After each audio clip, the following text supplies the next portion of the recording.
So today we have Gunther speaking to us, and his title is already up on the slide. Whenever you're ready, please go ahead. Yes, thank you. Well, welcome everyone. This talk is about a joint work that's still ongoing with Jakub Bijewski and Mark Hauben. I would like to start with two classics. Classics meaning things which are somehow rooted in history. Maybe the first one is already starting with Galois in 1830. It's the construction of interesting, let's say, interesting finite groups. And such an interesting finite group, let's consider GLN over FP, where this FP is a finite field Z mod PZ with integers mod P with P a prime number. And this GLN, this is the group of invertible n by n matrices. So what we're looking at here is invertible n by n matrices over a finite field. And interesting, this is certainly an interesting group, an interesting finite group that we will get back to later. The main point for us now is to notice that this thing on the left-hand side, this is something that is called an algebraic group. Algebraic group. And let me take a unfancy point of view on algebraic group, which will cause trouble later that I will ignore. An algebraic group, let's say, is an algebraic variety, so something defined by polynomial equations, G, such that the group operations, the group operation, which is a map from G cross G to G, and also the inverse, which is a map from G to G, these are morphisms. So locally also described by polynomial-like functions. And let's put this in quotation marks because there is a much better definition of this. But as an example, let's just look at these 2 by 2 invertible matrices over something, which I won't write down.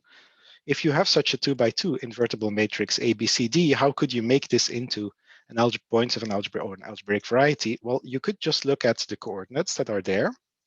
And the trick is to add an extra variable and say that the determinant, which is AD minus BC times T is 1. And this makes GL2 variety in 1, 2, 3, 4, 5, 5-dimensional affine space by just mapping such a matrix ABCD to ABCD and then 1 over the determinant. Now what you get is that if you have a field actually over which this group is defined. So this is an algebraic variety is defined over something, let's say over a field. And if you have a field that contains that field of definition, then you now will have a set of k points. And this is what is written up here.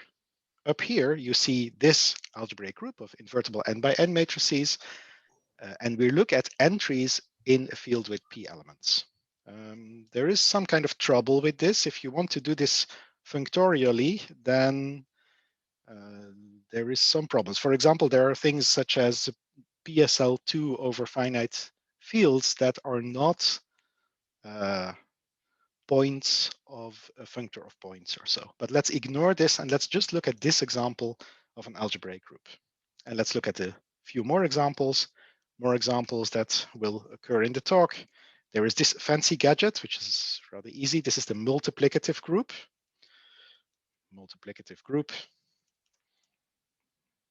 This is the one that over a field gives the invertible elements. And you can try to find or imagine such a description of this multiplicative group. Maybe you will need 2 dimensions. And let me also mention this example. You can take an elliptic curve. An elliptic curve is an example where this is a projective variety instead of an affine variety, right? This is an affine variety. This is also in an affine space. Elliptic curve is a projective variety. And the k points on this are now going to be an abelian group. It's an interesting abelian group. Yeah, this was my first classic. So this classic essentially is about using algebraic groups to construct finite groups. And this is a long story. As I said, it starts a bit with Galois Jourdan, Camille Jourdan, Dixon, and then Chevrolet, Steinberg, maybe Tony Springer.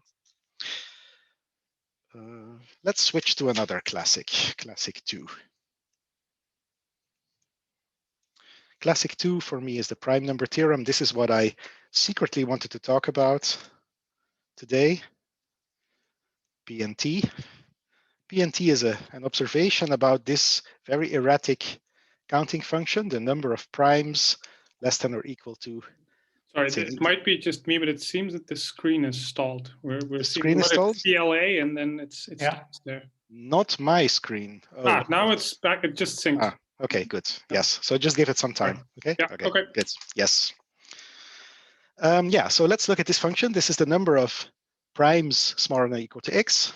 There was a famous conjecture by Gauss, maybe Legendre with some errors, that this function in large scale behavior is nice, namely this limit as x goes to infinity is 1. So the function behaves a bit like x over log x.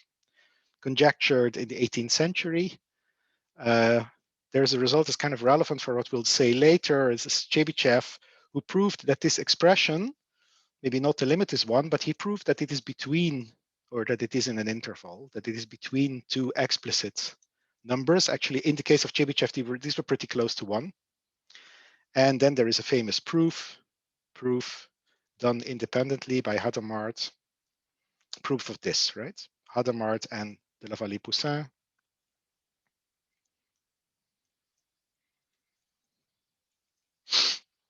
1896. So 1896, this is around 1792.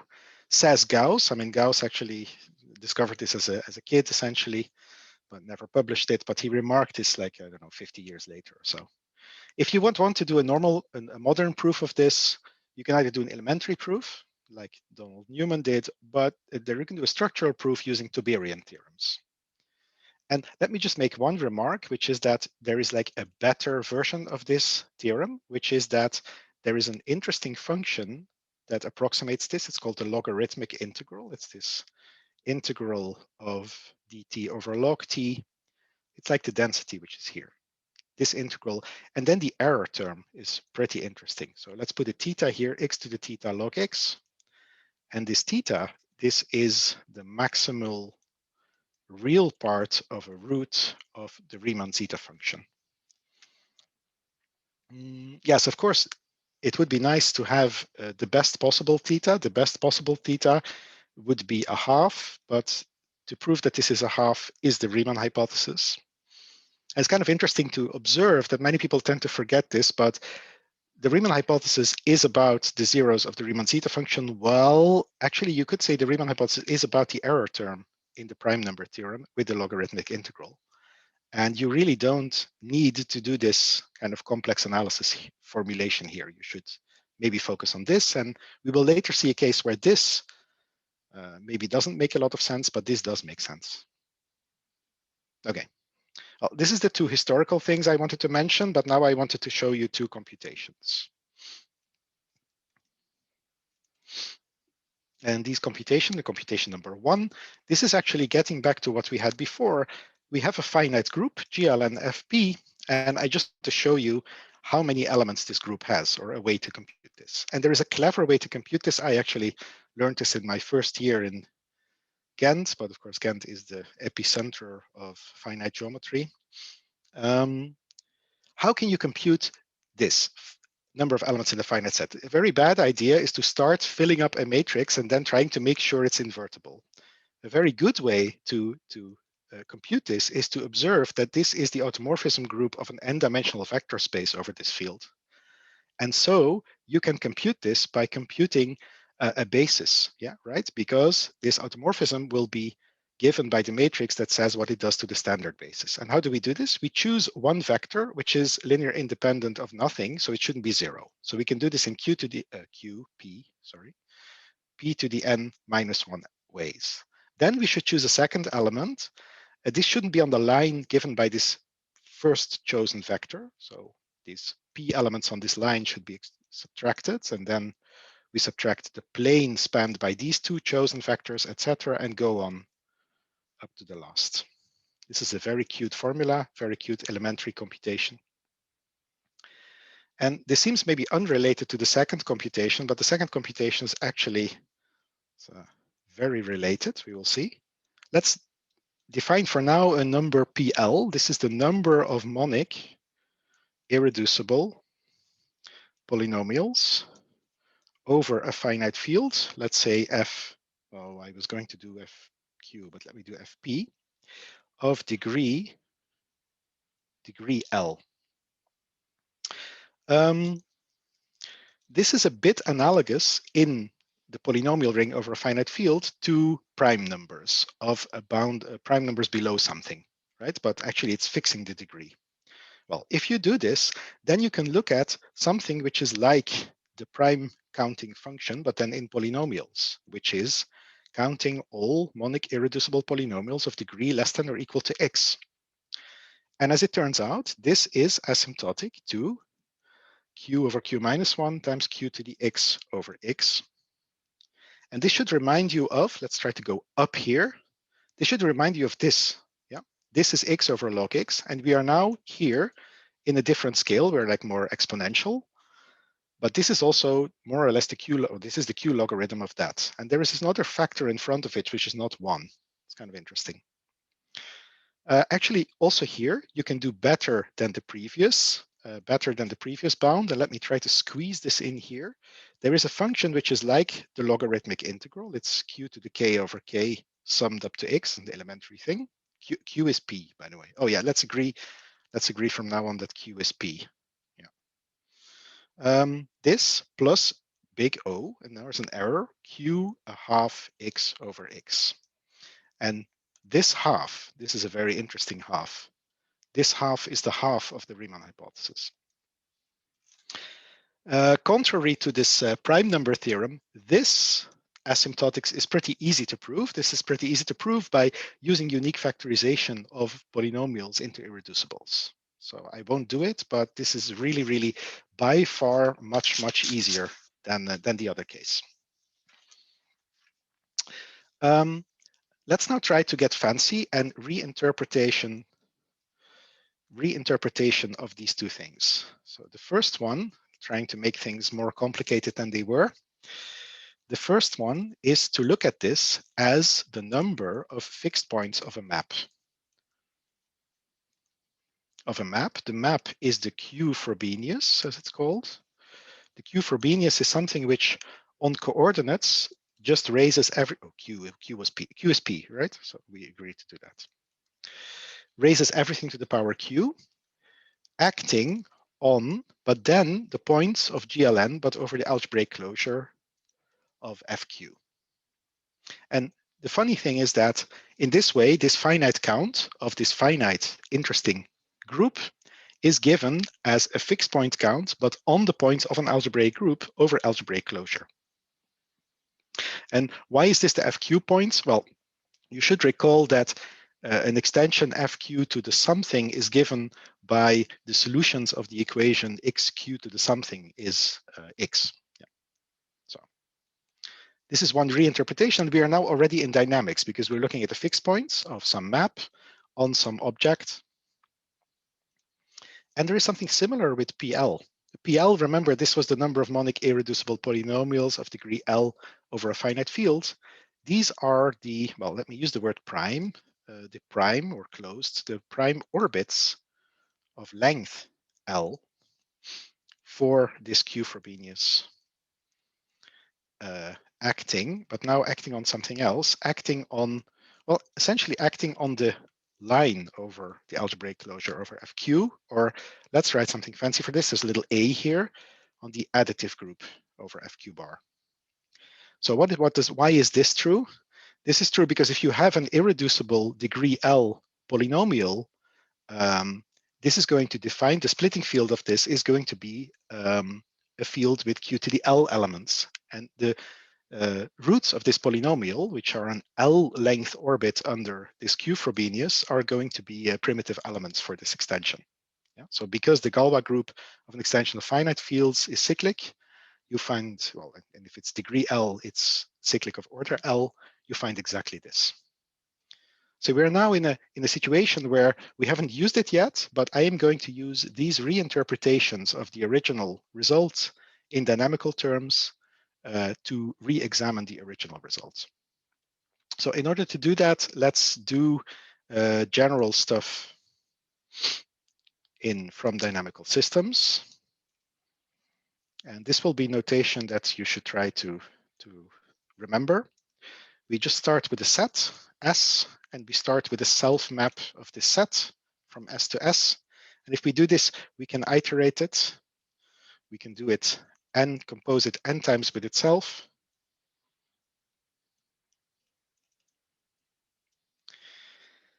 This iteration is interesting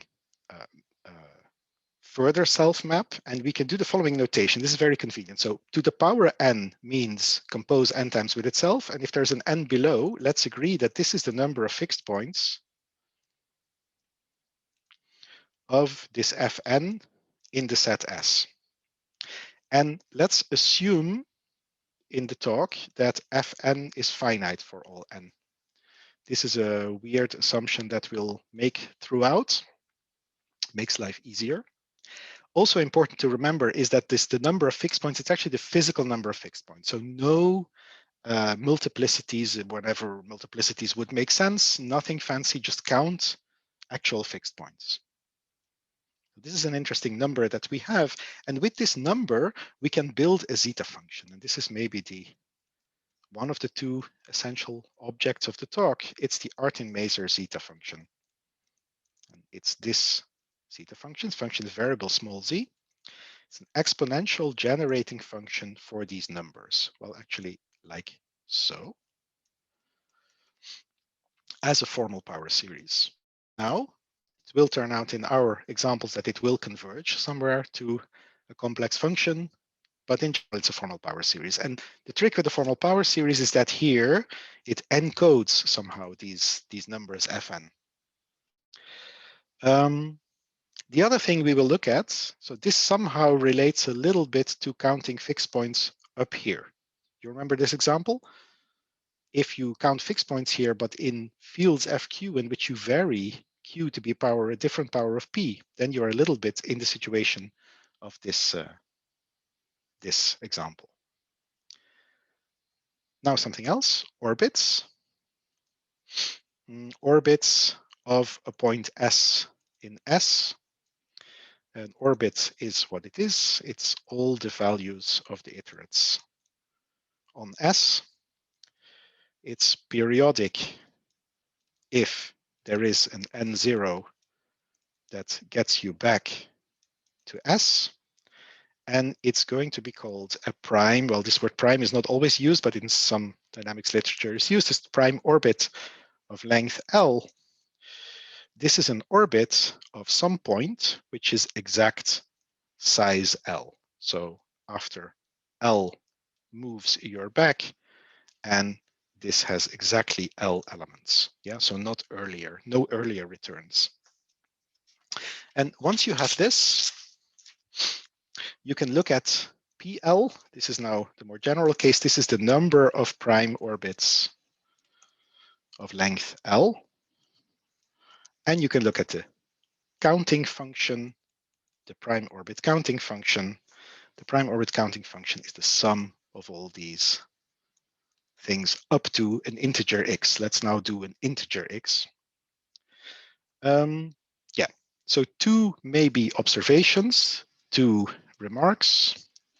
The first one is there is a relation between fixed points and prime orbits, namely like this. And this is essentially true because if you have a length L orbit, then this is going to contribute L points to Fn if L is a divisor of n. Right? So this is essentially what happens in this first formula. And the second thing I would like to remark is this funny function, the zeta function. It was on the previous page, so let me see whether I can click back to my previous page. This funny generating zeta function, if this is very easy, then Fn is very easy to control and or compute. So that's what I wanted to write here. If this is, well, the expansion of a rational function meaning a quotient of polynomials with, let's say, complex or with rational coefficients, so just a polynomial over a polynomial, then, well, first of all the fn's are determined by finitely many, but it's much better. Fn is going to look like this. It's going to be a sum of this form for a finite number of complex numbers, lambda I, and for integers z. And if this happens, so Fn is this very simple special case of a linear recurrent sequence. If this happens, then in terms of this data, if I'm not mistaken, the zeta function will look like this. So it will be very innocent rational function like this. And depending on whether mi is positive or negative, you will get things in the polynomials in the numerator or denominator.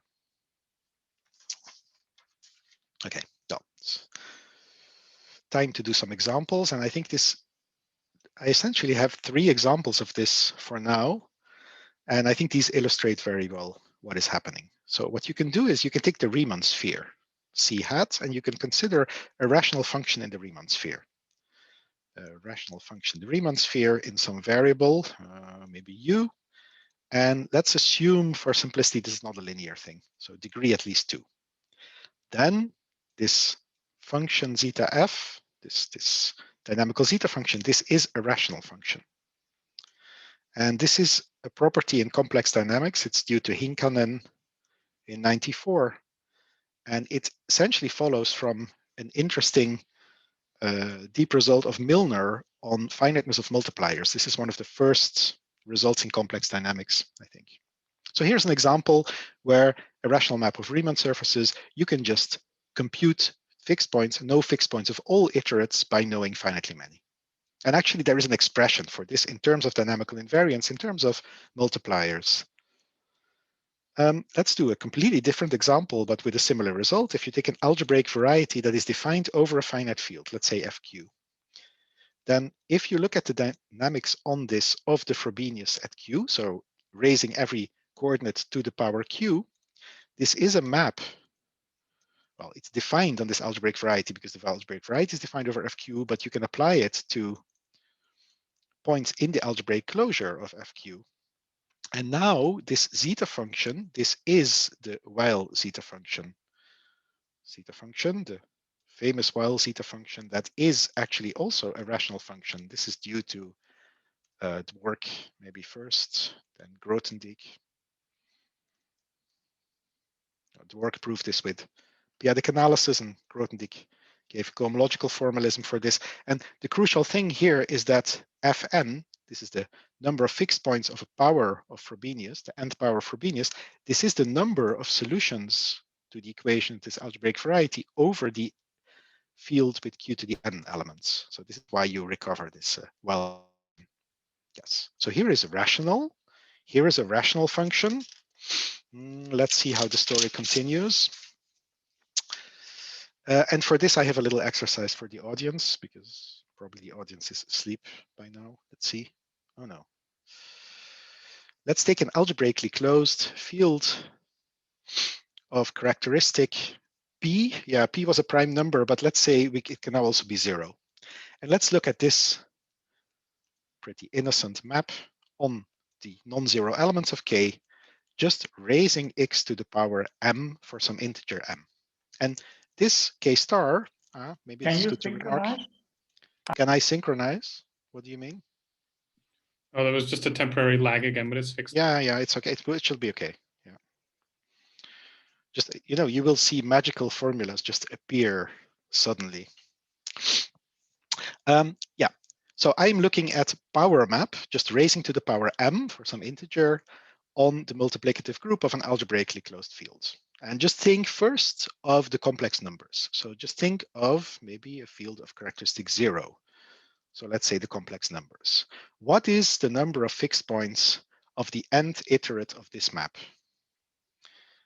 on this set?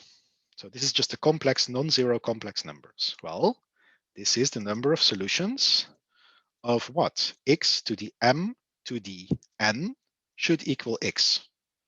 But of course, x is not 0 here. So this is the number of solutions in the complex numbers of this equation.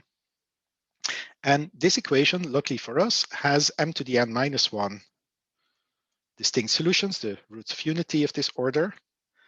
And so the zeta function is, well, now maybe you have to remember a little bit what the original generating series was, right? It was this one.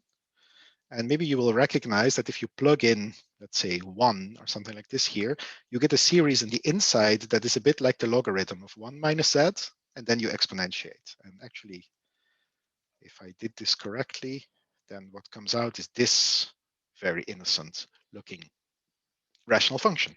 Yes.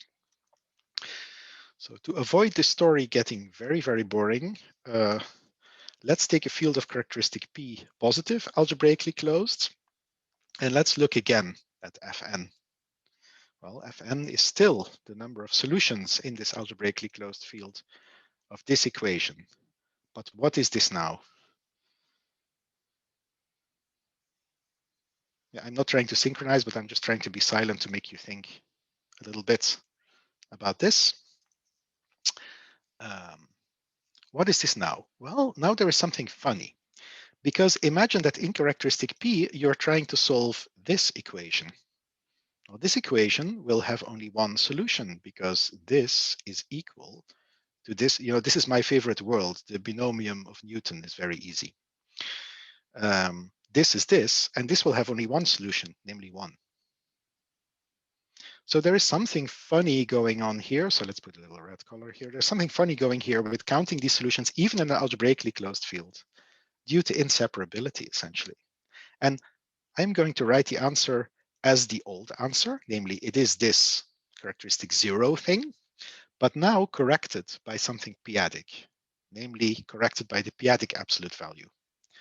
And what do I mean by this? This is take m to the n minus 1, write it as p to the r times u, where this is co-prime to p, and then this number, which is here, this is p to the minus r. Yeah, so p-adic absolute value of this number. Yeah, so what is the moral of the story? The moral of the story is that here, in characteristic P, it becomes kind of fluctuating, and it becomes kind of p-adically fluctuating. And this p-adic fluctuation, this actually led to a very interesting theorem of Andrew Bridey not so long ago, 2012, I think, which is that this function is not a rational function, actually not even algebraic. It's transcendental over Cz unless P is a divisor of M. Yeah. So this is our essentially starting point for new mathematics, namely in this theorem. Actually, this theorem is proven in a very funny way. It's proven using the theory of automatic sequences, but we later gave a proof of this using just complex analysis. Actually, Mahler's method of singularities. There seems to be something funny going on. So this function is also a just a rational function like here if P divides M, but if it doesn't, then it becomes a little bit uncontrollable by algebra, so to speak. It becomes you can control it by, let's say, the theory of automatic sequences, but not much more. Yeah. So what I want to do now is write down a main theorem that has kind of ingredients related to everything I said before. We take a smooth, connected algebraic group, and we take it over the algebraic closure of a finite field. This is one element of input. I will now use a Greek letter just to distinguish the endomorphisms from general maps. An endomorphism of the algebraic group, this means it respects the group operation. And that's very structural. So we will have results because we are assuming that there is a group behind it. This is a bit like in classical dynamics. If you have lattice maps or group endomorphisms or topological group endomorphisms, they're structure that you can use. And we are also assuming, like always, that this is finite for all n. Then you have the following kind of things. First of all, there is a formula for the number of fixed points, but this number of fixed points is going to be composed of various components, and I'm just going to write them down. First, this is the p-adic absolute value of n, and this is p to the minus some number, and the p-adic absolute value inverted occurs in the power. And this dn, this is an innocent thing. This sequence itself has a rational zeta. And actually, this is, well, you can set up things such that this is the zeta function of the induced action of sigma on the étale cohomology of G. So this is zeta for sigma on the entire étale cohomology of G, aladic for some L not P. This is a fancy description, but it has a rational zeta function really means that it's very easy to control. And also these further numbers, they are not that hard. This is a non-zero rational number, and Sn and Tn, these are these exponents, exponent here and exponent here. These are integers, and they're periodic in n of some finite period, and I'll also use a letter var pi for this. So what does this say? This says that, okay, here is a general case. In the general case, there is this innocent-looking rational zeta function that we know from the Weil zeta function and from Riemann surfaces. And then there is this p-adic corrections, but these p-adic corrections are somehow controlled by just finitely many values, namely a period, finitely many values of this, these three numbers. And what can you use this for? So already this general result, what can you use it for? You can use it, for example, to prove that the zeta function of such a sigma has a positive radius of convergence. This is already a new result. Also included in our proof of this formula is a new proof, geometric proof of Theorem of Steinberg that computes this if the group is semi-simple. So if the group is semi-simple, then all these things don't occur. So it's just linear recurrent, but there is a description, explicit description of this in terms of the root system, or the root data. Yeah, so this is essentially what you have to do here. For this, you have to do kind of a cut-up theory of algebraic groups, and then you have to prove it individually in different cases, a multiplicative group, semi-simple group, additive or either unipotent or vector group, and abelian varieties. And this result you can also use to prove that the corresponding zeta function is either a rational function, so in QZ, or it's transcendental over QZ. And this is the same kind of dichotomy that was there before. It's either this or that. Actually, it's a bit better. And if you want to prove this, you need to prove a generalization of the Hadamard quotient theorem. But then after that, you can use some analysis to prove that either it's rational or you can't extend it even meromorphically beyond the unit disk. So maybe this is a strict either or property. And what we were in, what got the whole business started, is the analog of the prime number theorem in this setup. So for this, we'll write the following. So this dn, this had a rational zeta function, and I'm going to just write it as a linear recurrent sequence in this specific way. So remember, it was this formula here, and this is the linear recurrent innocent part. So I'll just write it like this, and I'll write capital lambda for the maximal absolute value of these roots of the linear recurrence. And I'm going to assume this is just for simplicity. If it's 1, well, it's larger than or equal to 1, and just assume this to get something interesting. This is essentially like the logarithm of the entropy in classical dynamics. It plays the role of entropy. Let's agree to do the following terminology. Call sigma hyperbolic if lambda is the unique lambda I of that absolute value. So Actually, I don't have to put these brackets, but never mind. Yeah. Yeah, so it could be that in this formula for dn, there are various complex numbers lambda I, and all of them have the same absolute value. If this doesn't occur and there's only one, I call it hyperbolic. And instead of looking at the limit that I had before, I'm going to define L. This is the set of accumulation points of the analog of the prime number theorem limits. So let's do this. Lambda is like the entropy. So I know I have to look at this specific set of values. And I'm going to be interested in seeing what this looks like. So if there would be a prime number theorem, then this would be a singleton. It would be just the limit of this thing. But in general, I can't really assume that. Yes, so let me actually maybe now switch to showing you a picture of this. I hope this works. Can you now all see the beautiful pictures? Yes. Okay, good. Yeah, so here is an example of this function. An example of this function, the limit set is actually what would appear on the absolute right of the graphs. And what I wrote down here is endomorphisms of a multiplicative group to the power of 4. So this is a 4 torus algebraically. I did it in a field, algebraic closure field with 5 elements. And on the left-hand side, you see this diagonal matrix 5, 5, 5, 5.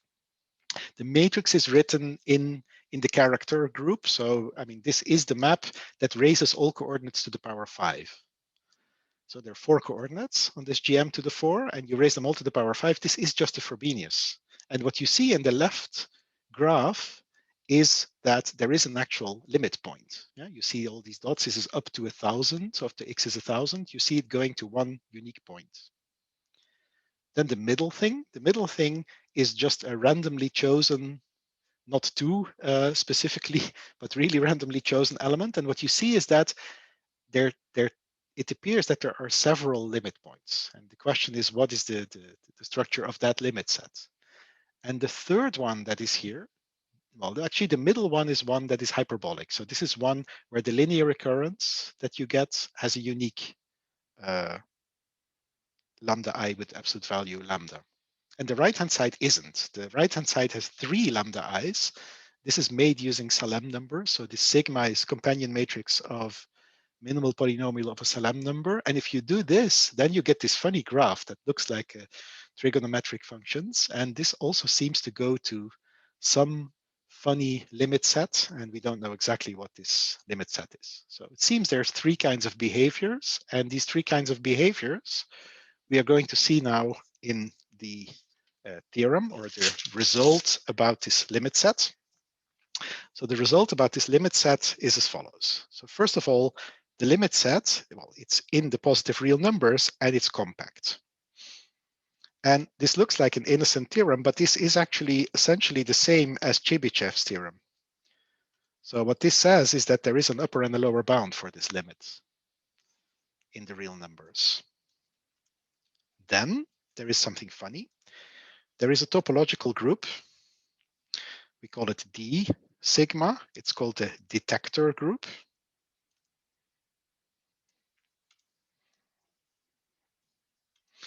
And a map, let's say I, from the integers to this topological group, such that this limit set can be given as an actual set of limits of this function, but limits of this function for which the image in this detector group converges. So what does that mean? Well, you could have a singleton here, but you could also have many values, like we saw in the graphs. The claim here is that there is a topological group somehow related to this algebraic group, such that if you take the values of this prime counting function along integers for which the image in the detector group converges, then you get a limit point. And actually, these give you different limit points. And now the prime number theorem. So either this is a singleton, and then it is this singleton, and then there is an analog of the prime number theorem, or it's uncountable. Well, maybe you couldn't really see the uncountability in the pictures. That's maybe due to the pictures. If it's uncountable, if not hyperbolic, so not hyperbolic, then contains an interval. And I mean a non-trivial interval. So this is funny. This is the third case in the pictures. Do you remember? I mean, there was a third column with a picture. In this case, I actually claim that this limit set, after all the wobbles that the graph makes, it will contain a closed interval. And if hyperbolic and something, so let me write not write something, but yellow means the unipotent radical of the linear part of the algebraic group is trivial, then I know that this is something else. It's a counter set topologically, union a finite set. And what is the main upshot of this C3 part? It is that there is something like the prime number theorem. And even if there isn't something like the prime number theorem, there is a group that controls the limit set. And this limit set, you can detect dynamical properties of the map from the limit set topology. So an interval or a counter set or a singleton will determine what special property, special kind of endomorphism the sigma was. And let me try to make a joke about this. I always thought this is the good situation where you have a prime number theorem, and this is a bad situation. So I would call this the Eastern European version. It says that the prime number theorem fails totally miserably. And then there is somehow the American positivistic version. It says most of the time there are infinitely many prime number theorems. Namely, whenever you choose a sequence here that converges, you get a kind of prime number theorem. So you've proven infinitely many prime number theorems at once. I ask something about C2.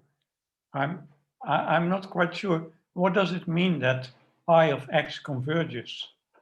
Yeah, so this is a topological group. So you get a sequence in here. The image of Z in here is a sequence, and this just converges in this topological group, in this topological space. Well, wait a minute. What is X then? Is not an integer? X is an integer, it's here. But so you should imagine that you so I get an element in the group. Yeah. And what does it mean that that element converges? Just think of, you can map an integer to the whatever p-adic integers or something like this. And you just imagine that it converges somewhere, like converges to 0, for example. If you No, I don't understand. What do you mean by converges? What converges? I don't see a sequence. Oh, no. So okay, in this limit, this has to be a limit along a sequence of ix's that converges in this group. Yeah. So imagine you have a sequence of integers. Let's call it x1, x2, x3, etc. These give you elements here: ix1, ix2, ix3. It's the I that varies. Yeah, correct. Yes, correct. So, so maybe this is not clear. So there should be here, you look at limits and limits over sequences X for which this image is converging. Yeah. Okay. That's kind of cute. Yeah. So, okay. Yeah. Yes. Oh, actually, I did write an example of that, but I'm not going to do that now. I'm just going to finish with saying just one thing about abelian varieties, or just think elliptic curves. For an elliptic curve, this Tn is 0. Tn was this funny thing, which in the formula was here, up in this P part. Actually, this funny part arises from unipotent groups, and they're very messy. So we're happy in abelian varieties. This doesn't happen. Also in abelian varieties, rational zeta you can detect. You can detect by sigma acts nilpotently on this. This is the local p-torsion group scheme. This is very funny because this is a thing which has no points or only trivial points. But of course, you can act on this scheme, which is not trivial. And you can understand this in Dieudonné module language. Yeah, so there's like the arithmetic of abelian varieties reflected here. And the last thing I wanted to say is that if you're in this situation, there is a version of the prime number theorem, the version of the prime number theorem with error term. Namely, let me just write here. Well, I mean, it's not so important what the exact function is. This is something that involves these RL, SL funny numbers. And there is an error term. And this error term, this is lambda to the theta x. And my final note is about what is this theta. So this theta is the maximal real part of a 0 of, let's call it d sigma, lambda to the minus s is 0 now, where this function is the cohomological zeta function of this abelian variety. So cohomological zeta function of this abelian variety means this is just a rational function given by the determinant on alternating étale cohomology of the abelian variety. So what is the upshot? The upshot of this is something very weird about the prime number theorem that you see here. Namely, the prime number theorem is about two things. It's about a main term, like the logarithmic integral, which is combinatorial and has something to do with p-adic fluctuation of number of fixed points. And there's an error term. And this error term actually has something to do with a different zeta function. So this has something to do with the dynamical zeta function. And this error term, this only has something to do with this cohomological zeta function. Yeah. So it seems that, of course, this is not always a half in general, but it seems that you can be lucky in the sense that there is a version of the prime number theorem with an interesting error term, even if you think this super limit set up here is huge, it's infinite, the graph looks horrible, but still there is such a theorem. Okay, I think that's all I wanted to say, and thank you very much. Thank you.